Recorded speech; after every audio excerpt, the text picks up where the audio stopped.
అయ్యోళ్ళు వచ్చి నన్ను ఎంత పాడుపడే కలిసి మానవులు కలిసి ఒక్కొక్క విషయాన్ని ఎత్తుది చిన్న విషయంగా கிடையாது. ஒரு வரலாற்றை கண்டுபிடிச்சாலே கண்ட దానికి వాళ్ళు ఎంత దూరం రీసెర్చ్ பண்ணாలి, ఎంత ఉమ్మని చెప్పాలి, அடுத்து వచ్చే జనరేషన్ మన చెప్పేది ఉమ్మగా ఉండాలి, మన మాట దానికి తప్పుగా చెప్పకూడదు. కాబట్టి దానికి వాళ్ళు ఎంత దూరం వాళ్ళు రీసెర్చ్ பண்ணிட்டு దాన్ని మనం ఒక 10 నిమిషాలు చెప్పేది మీరేం కలిసేది ఇట్లానే అటెండెన్స్ కలిసేది.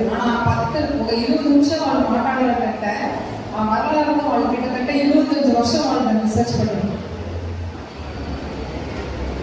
మనం వచ్చి ఇది ఒక ఫంక్షన్, அதாவது இது என்னட்ட మన సంతోషంగా కొన్నాడ ఫంక్షన్గా ఆనా ఇది వచ్చి ఒక திருமண విధానో ఒక కాదని విధానో లేక మన ఇంటి ఫంక్షనో கிடையாது. ఇది మన సమూహం, మన సముదాయం, మన ఓవర్ అటెండెన్స్ తెలిసిన ఉన్న ఫంక్షన్ ఇది. దానివల్ల మన ఈ ఫంక్షన్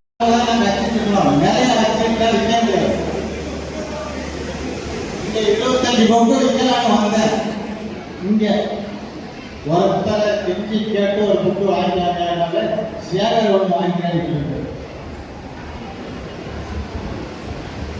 ஏனென்றால் வரலாறுகளை சொல்வதற்கு ஆட்கள் இல்லை, நீங்கள் வரலாறு படிப்பதும் இல்லை.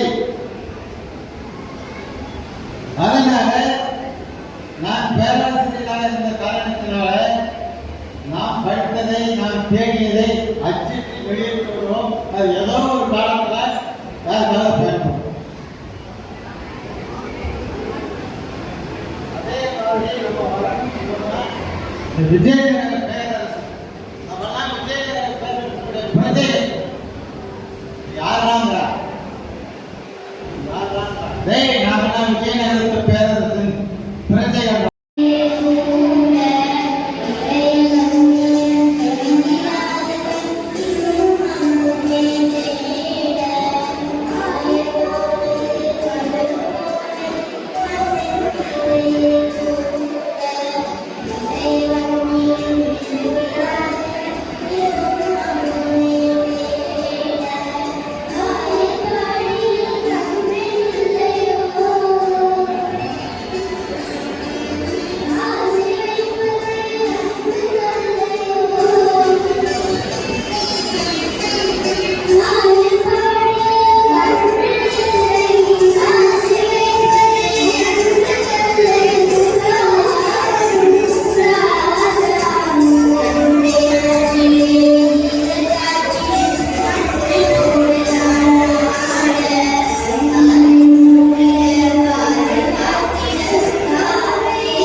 Gracias.